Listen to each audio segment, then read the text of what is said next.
Welcome to Voices of Valor. We got Aaron Corwin here today, one of the first ever strength and conditioning professionals we've actually had the blessing to speak with. He's helped us a lot on the way and felt it was appropriate to have him as the first guest. As for me, I'm your host, Evan Anders Magnuson. And yeah, let's get to it. Cool. Happy to be here. Excited, yeah. Well, we'll start out with a kind of a loaded question, but why don't you tell us a little bit about your story? Cool. Started out growing up, played a lot of sports and whatnot. Went from growing up in Oregon, being kind of in a small town kid, whatnot. As soon as I got out of high school, I left for junior college playing baseball. Went from that baseball and junior college to a little bit of everywhere, including Texas Tech, Colorado Mesa, and then had a couple summer classes everywhere. Graduated with a lot of different credits, and had, because of the transfer, it all worked out that I had to work a little bit harder and have a fifth year, and then I had my master's my sixth year at Sul Ross State, where I also got to coach and be a grad assistant. In between grad assistant and kind of that senior year, I got to play 3 years at Indy Ball, independent baseball in Southwest Texas, and 1 year up in Washington before I ended up back here, or actually back in Colorado. Worked at a golf course for about 9 months. Hated every bit of it. Yeah, there were some perks. What did you do with the golf course? There were some perks.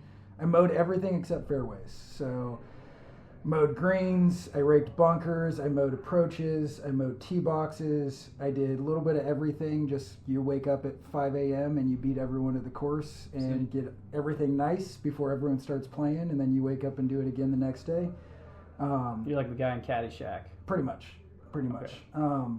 Okay. And then got offered the job down here to start working with Orty, even though I had never met him. It was just a couple phone calls. Knew I wanted to come back to Texas just from playing at Tech, and then pro ball down here, grad school down here.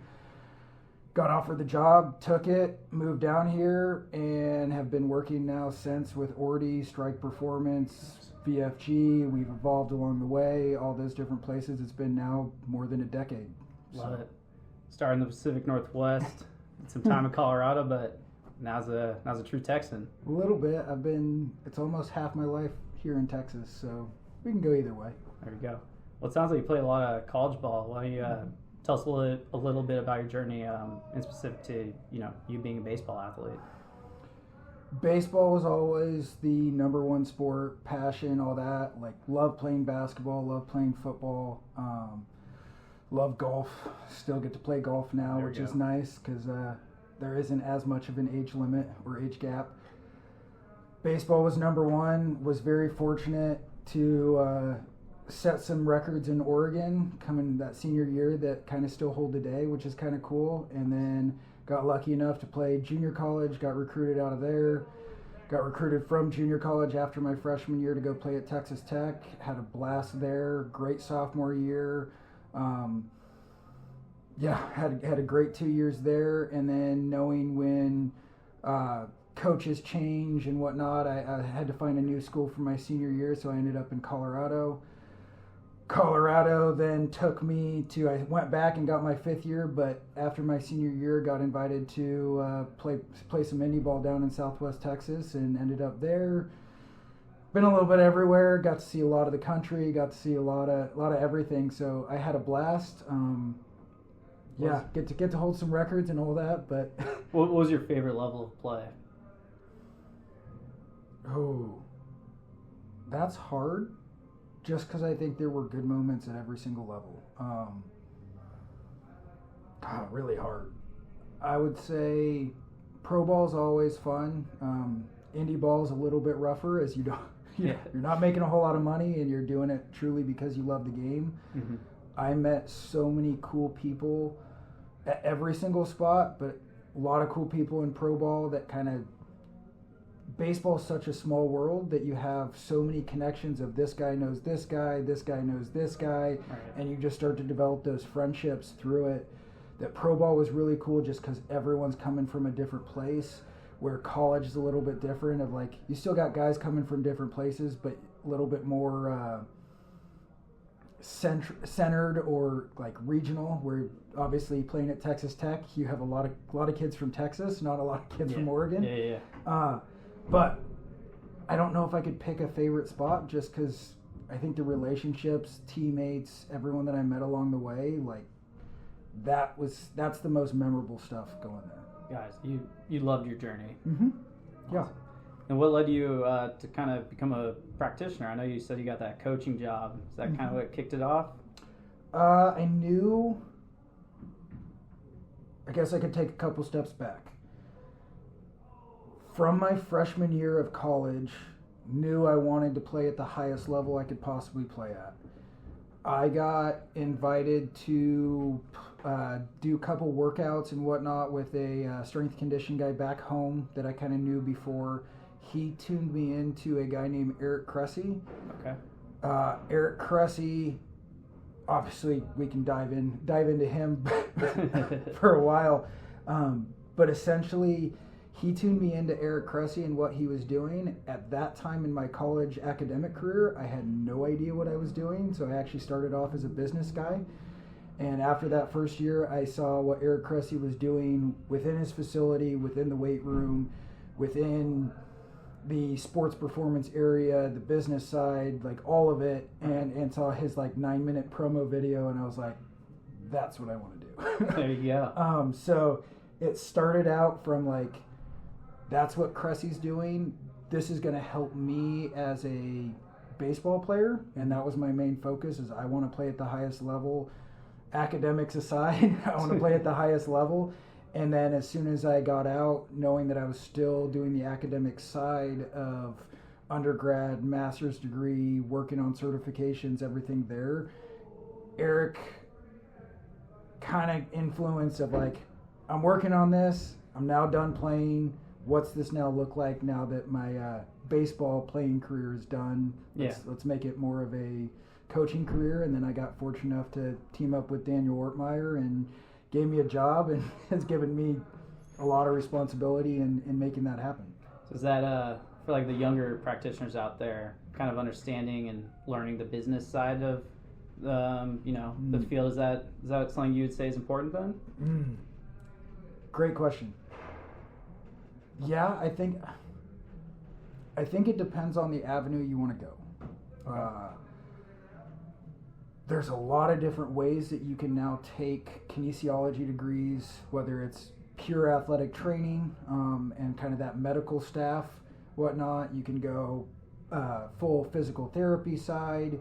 You can now go S&C side. You can go probably 6 or 7 other directions now. And then within each of those different avenues, whichever kind of section you want to go, there's now your different platforms of, do you want to go in more of the professional ranks? Do you want to go in more of the college ranks? Do you want to go more private facility? Do you want to go, like, where do you want to go? So like the business side of everything,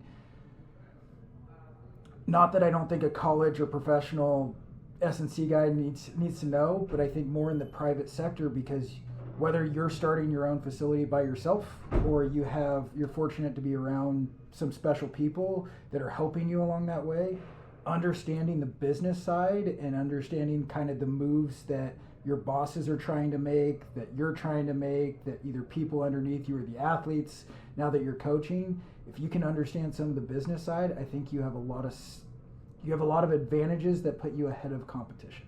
Understood. Yeah, understanding where the money's flowing. Yeah. So for you made the program, right? Mm-hmm. Tell us a little bit about the program. Love it. So it started as Strike Performance. We had within Strike our hitting programs, or hitting throwing program and weight room programs, and then we just had a throwing weight room program.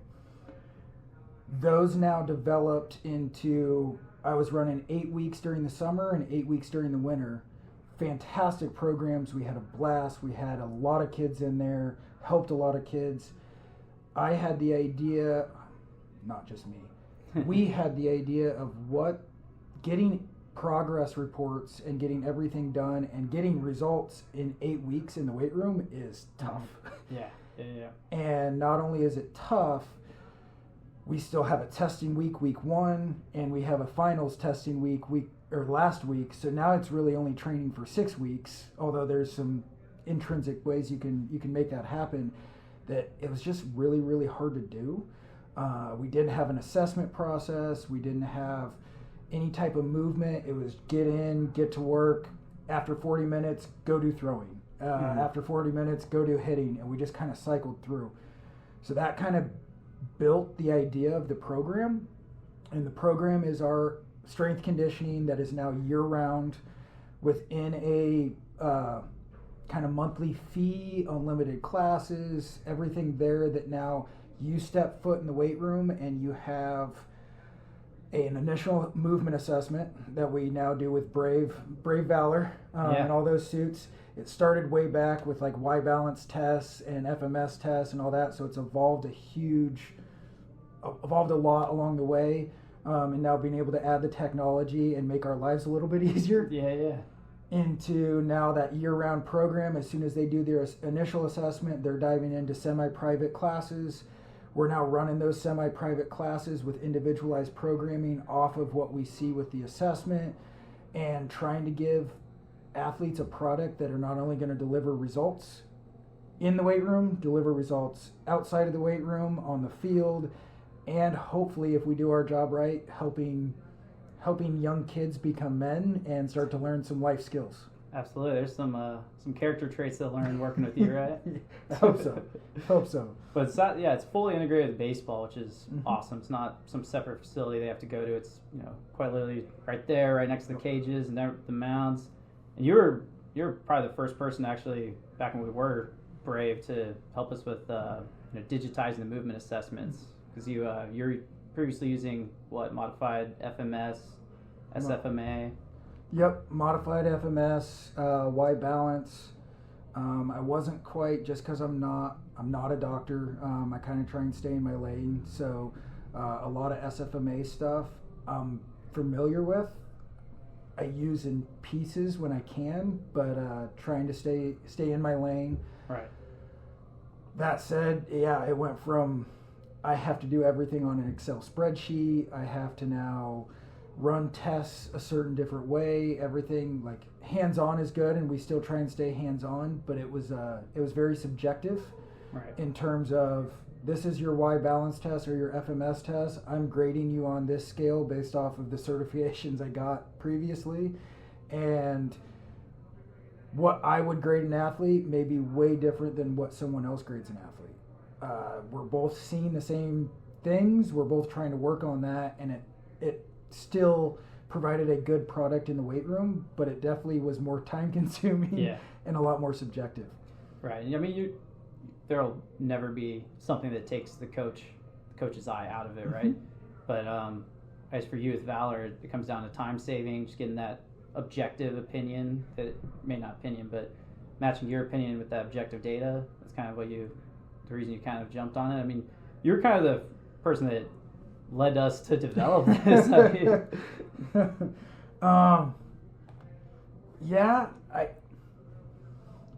I feel like a lot of strength conditioning coaches, especially at a high level, the biggest thing that we have an issue with is time. And I think from day one working with you guys, it was like, this product is great, putting all the sensors on is great, doing this and having objective data is great. If this is going to take an hour, 2 hours, 3 hours each athlete, like I just don't have time to do it. 100%, So it started with the idea of like, yes, if we can get all the sensors on in less than 5 minutes, and we can run an assessment in less than 10 minutes, and we can do all this, and we've actually even shortened that now, just with the use and knowing what we're doing a little bit. But like, you're shortening the time to get even more data that I can go back and use playback. I can get all the degrees. I can get all of the movements and everything that I need to go, an athlete's struggling here, I need him to now move here so that I can get him stronger here. Like, 100%. You're just adding those puzzle pieces, and we know now after 3-4 years of working together, it makes it so much easier and so much more time efficient that instead of trying to type in an Excel spreadsheet as fast as I possibly can. Yeah. We're shortening the time and we're providing a better product. More time to focus on teaching the athletes how to lift, Yep. life skills, and all that good stuff. Hopefully. Where do you you're pretty plugged into the industry, clearly a trailblazer. Where do you see the industry going? I know we talked about it a little bit before and went through notes. I don't know if I fully have an answer. I've been wrong before. I'll be wrong again. What's something new you're doing in the past few months? Like, what's your new initiative? Say, to answer the question, I think like new, taking a deeper dive into what the programming's actually doing and how can I get, again, more time management. How can I get the most bang for my buck within an hour workout, right, or a 45-minute workout, or sometimes if it's a heavy day, an hour 15. Getting the most bang for my buck there. I think I've gone overboard in the past in terms of like, we do our movement assessment and we get so much data within that movement assessment that we're like, cool, I want to do this, I want to do this, I want to do this. Right. All of a sudden we're here and athletes halfway through and it's already an hour, Yeah. hour 15, and I'm like, I need to shorten workouts and see how many different ways I can go and still accomplish my goal. So I'd say that's kind of something new that I'm starting to play with. Mm-hmm. In the same breath, I think where the industry is going is there's so much more emphasis on movement patterns and injury prevention. Right, 100%. I think the industry continues to head that way. I think you still have coaches here and there that are very more old school mentality. Right. Right, wrong, and different. Like, we're all in our place. We're trying to provide the best product we can. But I think there's so much more of the S&C world, practitioner world, physical therapy. Like, we are trying to prevent injury. It comes back to thought of what, like, Cressy did a podcast, and he's like, high-performing athletes will never get rid of injury. Right. Like, you are deadlifting 500 pounds. Why? Like, if we wanted you to stay healthy and a general public person, we wouldn't have you deadlift 500 pounds ever in your life. Right. But the nature of sport and high performance, and we have guys throwing 95 plus like almost every single guy out of the bullpen, let alone starters, guys across the infield. Like, you are playing a high performance sport. Yep. You need to train like a high performer, so you're going to put your body at risk in the weight room, in the cage, to make that happen. Right. What I think a lot of what we're trying to do with our product and where that industry is going is, how can I get a product that now helps me reduce the risk of injury, even though it's still going to be present? How can I reduce the risk of injury and provide a product to an athlete that allows them to now perform at a higher level, make the growth that they want, throw harder, hit the ball harder. And baseball is just one avenue that we hit in the weight room here. Like, I got volleyball girls, I had 3 in last night, like allowing them to jump higher, allowing still that external rotation into that upward rotation. Like, that motion for a baseball player is very similar to a volleyball athlete. Like, there's different avenues that we can hit in the weight room, especially. Our facility is awesome that we have all these cages and everything, but like weight room specifically, how can I reduce the risk of injury? How can I allow every single sport, every single athlete to perform at a high level and hopefully stay safe doing it? Yeah. You think that comes down to teaching them like good movement, moving smart? Is it knowing the limits, or as an athlete, is it just being educated? I mean, naturally, like you said, injury will always be there. I mean, everyone's pushing the limits. It's like thinking of like F1 because we got the Grand Prix in Austin. it's like the moment those cars are on the track, there's an injury risk. But how would you go about it? Step one needs to be with an assessment. You don't know what you don't know. Right. You can take your best guess, but you don't know what you don't know. The more information you have the better it is that you can provide or answer some of those topics. I think every athlete's going to be a little bit different. Mm-hmm. Some are going to be a little bit more hands-on coaching of, here's a dowel rod. I need you to move really, really well with this dowel rod, or with sensors on, or sensorless, or like wherever. Like, I need you to move well before I start loading your spine, before I start pushing you to another, I don't know, dumbbells, bar. Like, every athlete's going to be a little bit different, sport dependent, gender dependent, like age dependent. Like, everything plays a role into why we believe individualized programming is the way to go. Mm-hmm. Cookie cutter programs aren't going to work. They have their time and place, but they, like, you just see so much more success with that individualization. Mm-hmm. So I don't know if we necessarily answer, but like, every athlete's going to be a little different. I also have athletes typically higher level that they want their program. They want me to, like, if I see something, step in, but like, I want to put my headphones in and I want to go. Finding that balance of like coaching, relationships, everything, kind of just seeing where that athlete's at and how can we help them best. Absolutely. What do you think, we talked a little bit about where the industry's going, kind of got us on this topic. What do you think your unique insight as a practitioner is? Like, what's something that you are very confident in your experience and you apply that maybe you don't necessarily see on Twitter or X or LinkedIn?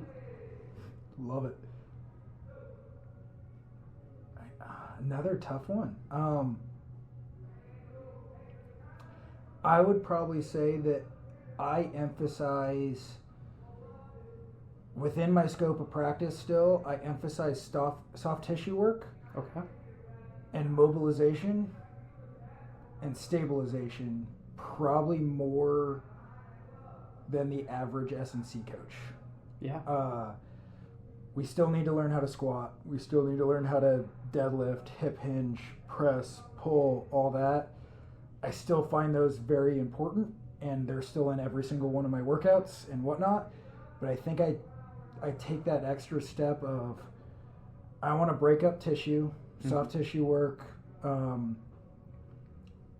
Within that, once we break up some of that tissue, we can now mobilize that tissue, allow them to now start to get into those movement patterns that actually matter. The fun one that I use a lot with a lot of my athletes is there's a huge difference between flexibility and mobility. Flexibility is great, but it's my ability to now put myself in a certain position. Mobility is I can actually get into that position without putting myself there. Uh-huh. So in terms of what we do and understanding some of that, flexibility, I can't get back into scapular retraction and push myself there, right? It just doesn't work within the motion.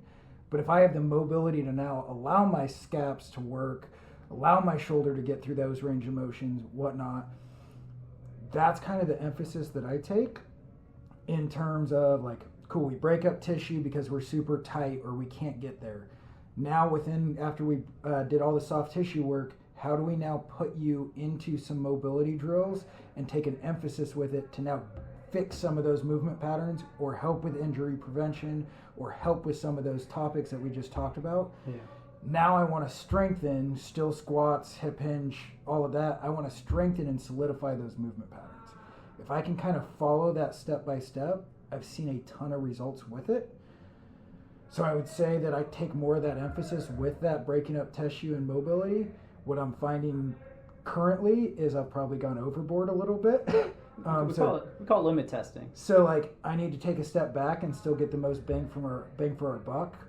But I would say that's kind of my focus and where I think I'm a little bit different in the industry and different in the area. Yeah, that makes a lot of sense. What led you to you begin exploring soft tissue? Because I imagine, coming out of school, you started with the cookie cutter programs, right? And then your experience built, like, was it like, felt like finding gold, or? I don't know. That's fair. Like, in the best way, like, I don't know where it necessarily started. I would imagine some of it came from Cressy. Okay. He's got a couple products that he uses that I kind of dove a little bit deeper with and went, he's using these products. I've been studying him forever. Yep. What's he using that's working? Right. That I can still stay in my scope and still work. That kind of just evolved into, I was working with our other guy when I first started working with Strike and Dennis Kelly, and he's like, I feel like I'm really competent on the strength side, not that you're not, but I feel like I'm not competent in the mobility, the soft tissue work or anything there. Is that a piece that you think you could add?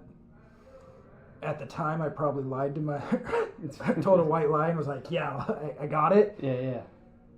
Knowing what I know now, I did not have a clue, but I think that might have led me to putting more of an emphasis with it and trying to find out more. Sometimes you have to fake it till you make it. Or, Yes. What's the one you say? MSH. Mm-hmm. What's MSH stand for? We'll keep it PG and go make stuff happen. I think you got some of my friends and my friend group using it. Yep. So you coined it.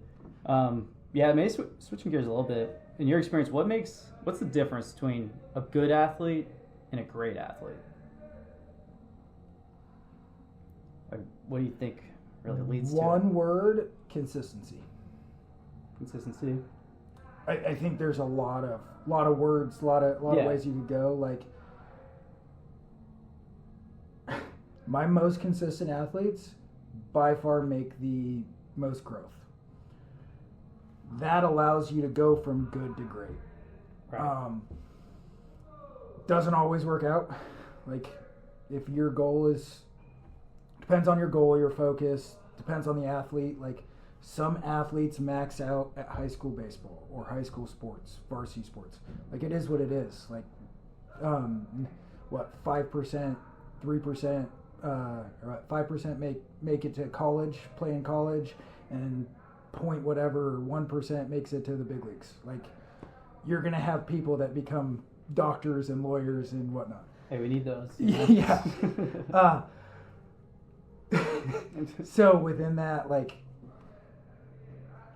finding where they're at and finding, we keep saying, like, if their goal is to maximize high school baseball or maximize college sports or make it to the professional, like, my most consistent guys by far show the most growth in athleticism, in being able to make those jumps to college, make those extra jumps to pro ball. Like I said, you can go into nutrition, hydration, like, it all comes down to, if I can be consistent with my workouts, consistent with the food I put in my body, the water I put in, and I can show up almost every day or whenever time allows me to, you see the best. Right. Go from there. It just so happens that consistency is also probably the hardest thing. So. Yeah. And you see it in this area especially. Like, I grew up in a small town where I wasn't tugged at a whole lot of different directions.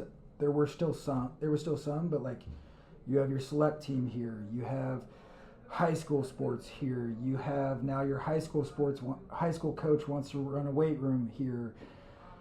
You have 10, 15, 20 different S&C private facilities that are all trying to tug at you. Like, you have this friend that wants you to spend time. Like, consistency is hard, especially in this area. Absolutely, especially as a kid. Yeah. I mean, think about yourself when you were young AC. You have anything you would tell young AC now that you're a little bit wiser? I have a lot that I would tell myself. I don't know about the athletic side as much. Yeah. More like life lessons. I'd go back and be like, that was not the best decision. More so life lessons. I would say that I benefited a lot as I have a little bit of my undiagnosed ADD and OCD. Yeah. And I was a go kid. Pedal to the metal. Wiffle ball, jumping fences to go get foul balls, throwing a ball against a brick wall. If it, like, going shooting hoops inside or outside, like, the amount of pickup football games that I played with my friends, like, I was so go that I really think it helped with my long-term athletic development. Yeah. Not having any idea that it was. it was just small town of like, I don't want to be in the house. Like video games are fun. Like I'll still play them. I still try to. Well, nowadays they're a little too good. Yeah, so. I still try to sometimes, and don't have a whole lot of success finding the time to do it. But I think a lot of my long term, stop playing one sport, which I didn't. Fortunate, but like don't play one sport. Go play multiple, even if it's just pickup games. Like, go get out with your friends. Go move. I wish I worked out and was in the weight room a little bit more. That probably would have been another big piece of advice. That's why you do what you do today. But I think it solidified like your best athletes. I was fortunate. I didn't stop moving. I was always trying to learn something new to help me along the way. Absolutely. What's important to you in life, you think? Knowing what you know now. Doesn't have to be S&C, just anything. I would say relationships. Again, looking back, we touched on the different levels, different places, all that. Friends from high school, friends from junior college, D1, D2, pro ball. Fortunate enough to meet my wife along the way. Like, met her in Colorado. She reluctantly moved down to Texas with me at that time. She now loves it down here, and we've had a blast and been here, like I said, for a decade. Like, the relationships that you're able to build from a family standpoint, friend standpoint, and then also you're like, whether it's teammates or coworkers, I've been around a lot of very, very good, special people that are bosses, are like, I can bounce ideas off. Like, there's so many different good people in my life that I've learned that like, that would probably be the number one thing. Relationships are everything. Yep. That's why we're sitting here today. Well, I think that was pretty good stuff, AC. I appreciate you coming on. I mean, if you're in the North Dallas, Louisville area, definitely check the program out. It's also in Waco, Cedar Park, and you got some remote stuff coming out soon, right? Yep. So in-house, Louisville's kind of the headquarters, whatnot. You kind of mentioned Waco, Cedar Park. Allen is brand new. I think they've been open for only a month, so they're just getting started with some of the assessments, getting athletes rolling in, and then I won't give a date quite yet, as we still have some stuff to work on. But what I hope to build is that full remote program, or kind of a hybrid for those, like the hybrid program that you can still come in-house, but with time management and still wanting to be consistent. Here's still an option where you can still get your workouts in, and then that full remote option that hopefully starts building into the kids that can't make it into the facility, that we can still do an assessment process, we can still do individualized programming, tracking stuff, and everything that we need to provide the product that they need. Love it. Awesome. Well, thank you for coming on the podcast. Hope we look back on this and look back at the numero uno sitting here. I get to be number one. Yes, sir. We'll have fun watching this grow. Yes, sir. Appreciate you, AC. Absolutely.